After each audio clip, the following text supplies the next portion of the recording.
Now this one is a little worse. I feel like it progressively gets worse as we go through the year. I actually only put 3 books on my TBR. Oh, sorry, no I didn't. I've just put 3 in one box because they're all by Shauna Maguire. Unread, left in the dust, in the trenches, fighting for its life. Especially in September and November, it's gonna be rough.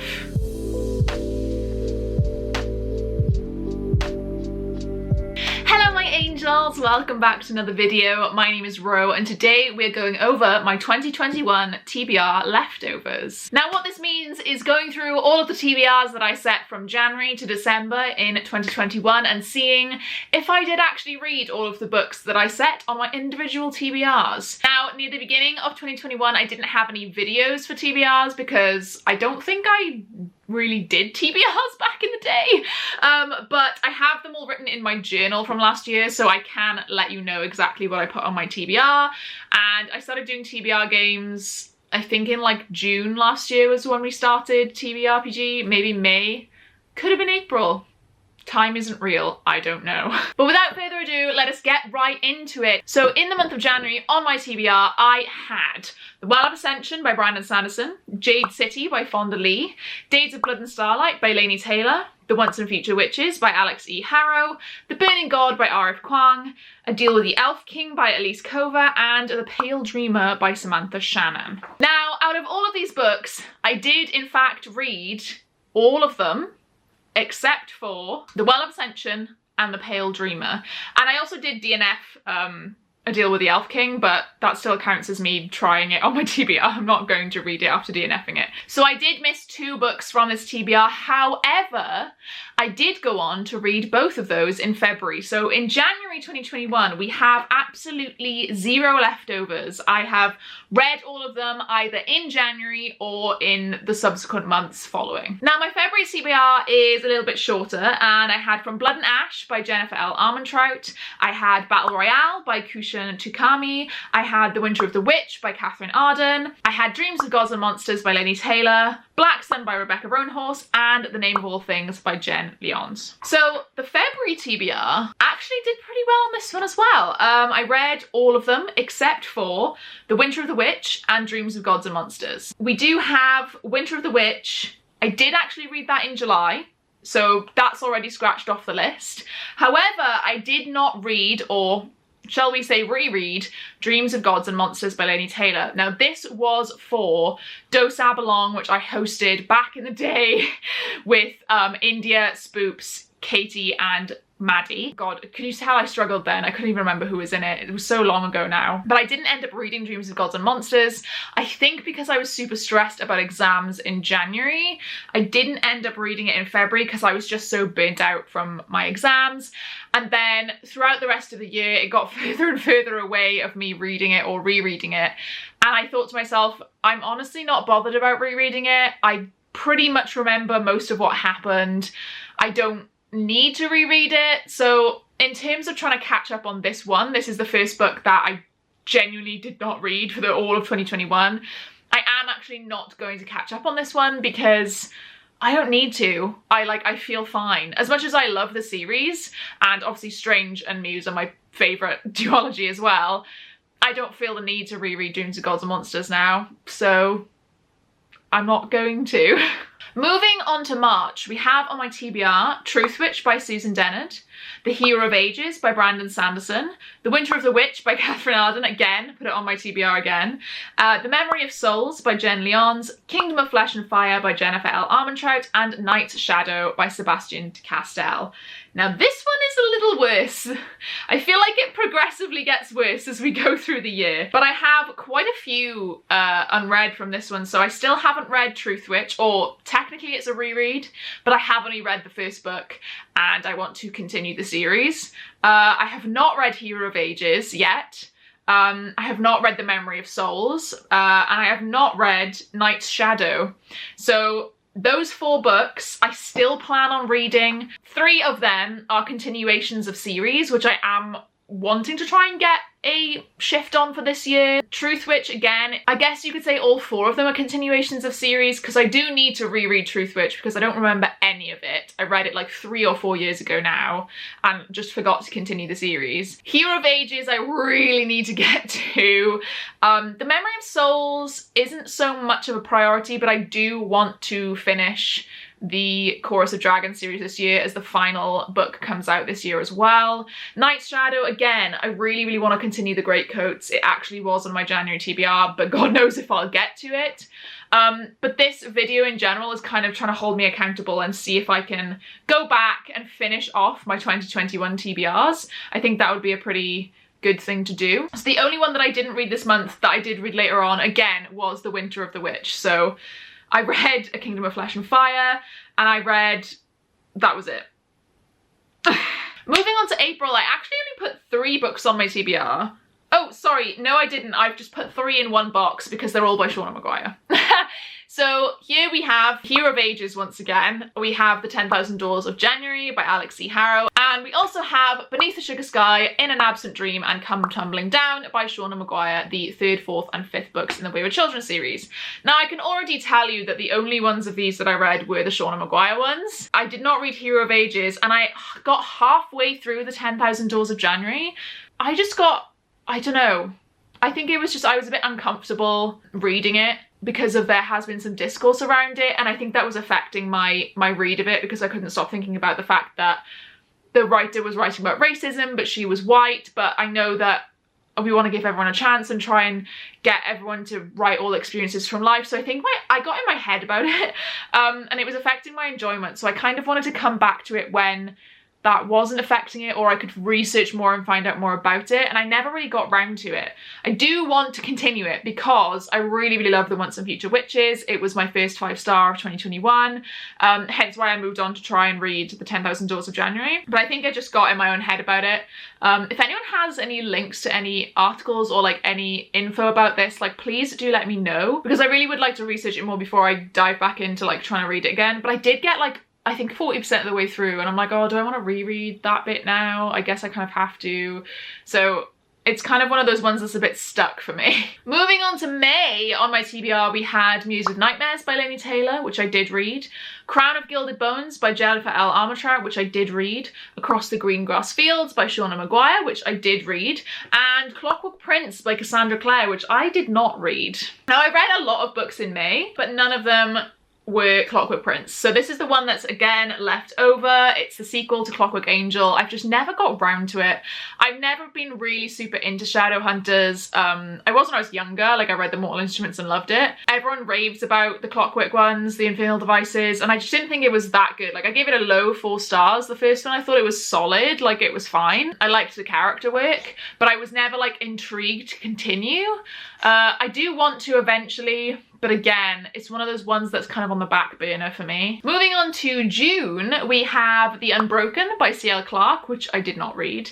We have Middle Game by Shauna Maguire, which I did read. We have, once again, Hero of Ages, which I did not read. We have The Jasmine Throne by Tasha Suri, which I did read. And we have Red Sister by Mark Lawrence, which I didn't finish in this month, but I finished it in July. And we have Docile by K.M. Sparrow, which I did read. So this is another good month. Other than Hero of Ages once again being left in the dust, Red Sister I started, got halfway through, and then finished in the next month, so that's fine. This was Whatever-thon, so I was pretty proud of everything that I read during this month. I thought it went pretty well. So yeah, quite proud of that one. So as of 6 months into 2021, we do now have a list of books that are unread, and as of right now are still unread. So we'll go through the first half of the year. So from January we have 0 books left over. In February we have also 0 books left over that I'm interested in continuing. Again, Dreams of Gods and Monsters I'm not counting, that was a reread. From March we have left over Truthwitch by Susan Dennard, Hero of Ages by Brandon Sanderson, The Memory of Souls by Jen Lyons, and Night Shadow by Sebastian de Castell. In April, the only additional leftover we have is The 10,000 Doors of January, but once again I did put Hero of Ages on my TBR, so this is the second time that Hero of Ages has been ignored. In May, we only have The Clockwork Prince unread, and then in June, we only have, once again, Hero of Ages. Unread, left in the dust, in the trenches, fighting for its life. Let's move on to the second half of the year, and I think this is gonna get worse after July. I'm pretty sure July might have been the only time I completed my full TBR in that month. And then after that, especially in September and November, it's gonna be rough. So July's TBR was Jade Fire Gold by C.L. Tan, A Master of Jinn by P. Jelly Clark, Kingdom of the Wicked by Kerry Maniscalco, The Invisible Life of Addie LaRue by V.E. Schwab, The Winter of the Witch by Catherine Arden, and Truly Devious by Maureen Johnson. So we have one unread book from July, and that is Truly Devious. I did start it, I got 60 pages in, and I soft DNF'd because I was not in the mood for a mystery. Moving on to August, I think this is actually the one where I completed everything. So this is Assassin's Apprentice by Robin Hobb, The Gilded Wolves by Roshni Chokshi, A Winter's Promise by Castell Dabo, Legendborn by Tracy Dion, and Ariadne by Jennifer Saint. And if we double check and have a look at the end, none unread. The only month in the entire year. It's actually going better than I remembered when I prepped all of this for this video. But I think we're about to get into September, and that was a little bit of a struggle because I had 2 readathons going on and I ended up mood reading quite a lot if I remember correctly. So September's TBR is very long. So here we have She Who Became the Sun by Shirley Parker Chan, which I didn't read in September but I did read in November. We have Black Sun by Rebecca Roanhorse, which I didn't read earlier in the year but I did read this month. We have For the Wolf by Hannah Witten, which remains unread. We have The Beautiful Ones by Sylvia Moreno Garcia, and that is read. We have Threadneedle by Carrie Thomas, which I DNF'd. We have Ninth House by Leigh Bardugo, which remains unread. We have Royal Assassin by Robin Hobb, which is read. We have My Best Friend's Exorcism by Grady Hendrix, which remains unread. And we have An Enchantment of Ravens by Margaret Rogerson, which I did read. So in fact, only 3 leftovers from September. I expected quite a few more. So that was Ninth House, For the Wolf, and My Best Friend's Exorcism, because I DNF'd one, and one was read in November, and I read the rest of them. So I'm feeling pretty good about that. I think earlier in the year I forgot to tell you Black Sun was unread, but that's fine. I read it eventually in the year, so it's all good. Now, October, I think, was not that good in terms of my actual TBR. I did read a lot. In fact, I read the most books in the year in October, but I didn't read anything on my TBR except for 2. So we have Into the Drowning Deep by Myra Grant, which is one of Shauna Maguire's pen names for horror, which I did not read.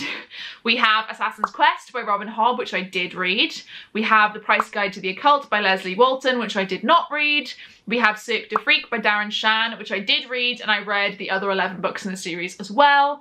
We have The Devil Makes 3 by Tori Bovalino, which I did not read. And we have The Library of the Dead by T.L. Huchu, which again, I did not read.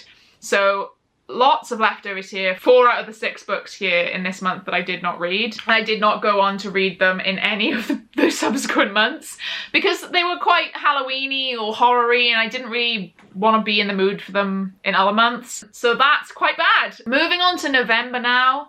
This is the worst reading month of the year for me. I was so stressed about my exams at the beginning of December that I ended up I did not read a lot. But we'll tell you the TBR anyway. So the TBR was Ship of Magic by Robin Hobb, which I didn't read, but I ended up finishing in December, so I'm happy with that. We have Crescent City by Sarah J Maas, which I did not read, but I am currently reading. So that doesn't count on this leftovers yet, because I have already started and I'm halfway through it. So look, I'm already ahead on this project. We have, once again, Hero of Ages by Brandon Sanderson. This has been on no less than 4 TBRs. A third of my TBRs in the year have had Hero of Ages. I am ridiculous. I also had I Hear the Sunspot, which Spooked picked for me, which I do plan on reading very, very soon. I had Sabriel by Garth Nix, which was a reread, and I had Notes from the Burning Age by Claire North, which I did not read. So out of all of these, I did not read a single one. Nope, did not read a single one. So out of the 6 books that I always put on my TBRPG TBR, I read 0. I did read She Who Became the Sun, which was from a previous month, so that helps. And I did read Fellowship of the Ring just because I fancied it. So I at least caught up on Ship of Magic in December. So there's one ticked off for this month already. And The Crescent City I am currently doing. So I feel a bit better about that, but there are a lot left over. Hero of Ages is just staring me out. At this point, I'm so intimidated by this book. I don't even know what I want to do, when I want to read it, but I'm scared. So technically we have 4 books unread from November 2021, and one of them is a reread. So again, that's not something I'm super bummed about, but I do want to do that reread for a vlog and then continue the series. It's not really continuing the series because it's more like prequels, but I've read the first trilogy and then there are a couple of prequels and other things that have come out. So I want to continue and read those, but I haven't been able to because I need to reread the series because it's been so long since I've read it. So I'm not super bummed about that because it's mainly, this is for me trying to get down my physical TBR and just in general get down my main TBR. So rereads aren't really much of an issue for me. Moving on to December. So this is the final month in the year. So we have Nevermore by Jessica Townsend, which I did read. The Two Towers by J.R.R. Tolkien, which I did not read, but I'm currently halfway through. We have Midnight in Everwood by M.A. Kuzniar, which I did read. We have Under the Whispering Door by T.J. Klune, which I started and plan to finish this month. And we have Take a Hint, Danny Brown by Talia Hibbert, which I did read. And we have The Atlas 6 by Oliver Blake, which I did not read. So again, a couple of these are kind of carried over into January, The Two Towers and Under the Whispering Door, hoping to maybe finish these this month or next month. So if we take out those, we only really have The Atlas 6 left over, so I'm pretty happy with that. We kind of have a halfway kind of thing going on with Under the Whispering Door and The Two Towers, but to be honest, I think like that's fine. If I'm gonna finish them off this month or near next month, I'm happy with that. So let's go through all the ones that are left over from the last 6 months. In July, we only have 1 left over, and that is Truly Devious. In August, we had 0 left over, which I am very proud of. In September, we have 3 left over, and that is Ninth House, For the Wolf, and My Best Friend's Exorcism. In October, we had 4 left over, and that was Into the Drowning Deep, Price Guide to the Occult, Devil Makes 3, and The Library of the Dead. In November, we have 2 left over, and that is Notes from the Burning Age and I Hear the Sunspot. We have 1 that I'm currently halfway through, and that is Crescent City. And then we did have Hero of Ages, but that's from March, so I'm not counting that here. And also Sabriel is a reread, so again, not counting that here. For December, we only have 1 whole book left over, and that is The Atlas 6 by Oliver Blake. I am currently halfway through Under the Whispering Door and The Two Towers, so that is in progress. So throughout the entire year, I have 15 books remaining unread, and I have 3 that I am currently reading. That, for the whole year, I think isn't too bad. Considering I am halfway through 3 of them, and I am interested in continuing quite a lot of them. A couple of them are on TBRs this month and next month. I feel pretty confident that I can catch up on these TBRs. I don't feel too bad about it. And like when you are doing these TBRs and then you feel like you're mood reading around them and not reading them, it feels like you're failing. It feels like, you know, you set this TBR, so why aren't you reading them? And that's every month. So after month of not reading them or thinking you're not reading them, it feels like, what's the point of me even setting these TBRs? But having looked at them sort of in hindsight and seeing how many I have actually read, and considering I only had very few slumps during last year as well. In fact, I had a really good reading month in August, and that was because I went back to work and I had a really good routine, and then it suffered from September to December or September to November because I was studying and I had no routine, and it was just every day study, study, study, and it was stressful. So I feel okay about this. I genuinely feel like I do actually follow my TBRs for the most part. I'm actually pretty proud of myself. And is anyone else proud of me? Anyone? Now, January's TBR, let's say this month for 2022, it's not gone the greatest. I think I've read 1 book, but I have only read 1 book total because I've been doing stuff for TBRPGathon, but I'm hoping this week now that TBRPGathon's all prepped and it's like in motion, I can just read and just do that every night and not have to worry about doing anything else. So I am very excited. to continue my January TBR. There's so many things I want to read, so many things I'm hyped for. I'm actually pleasantly surprised. I'm quite proud of myself. So you guys, let me know, do you keep stats like this? Do you kind of keep track of what you have and haven't read and like what's left over from other months? Do you try and catch up on your TBRs in other months? Let me know that. I would like to know that. I'm very intrigued and curious to see if anyone else does this like me, because I didn't set out to do this with the goal of doing this. I just ended up doing it without really thinking. So I think it's quite an interesting way to see what I've done during the year. Well, that is it for this video, guys. If you did enjoy, please do give it a like below. Leave me a little writing emoji if you were here but you didn't really have anything to say but wanted to let me know that you were here. Make sure you subscribe to get all of the future content from me in your inbox. TBRPGathon is currently running. If you don't know what that is, all of the links are in the description. You should really check it out. It's a load of fun. In those links in the description as well, you also have my Patreon. And if you don't know what goes on my Patreon, then this is what you're missing out on. And hopefully all of their patrons as well, so welcome to their patrons too. And tonight we're just gonna have a nice chill time. We're gonna just, you know, who's up, B? Speaking of my Patreon, I want to give a huge shout out to everyone at my deity tier. So that is Becca, Meg, Rachel, Lisa, Lydia, Mercy, Sarah, Tori, Liv, Adinda, Celeste, Britt, Marluce, Kay, Danny, Britt, Marluce, Kay, Danny, Hannah, Andy, William, Chris, Lauren, Kate, Kendra, Ashley, KW, Lynn, Frog, and Amy. Thank you guys so much for all of your support, and I'll see you in another video. Bye!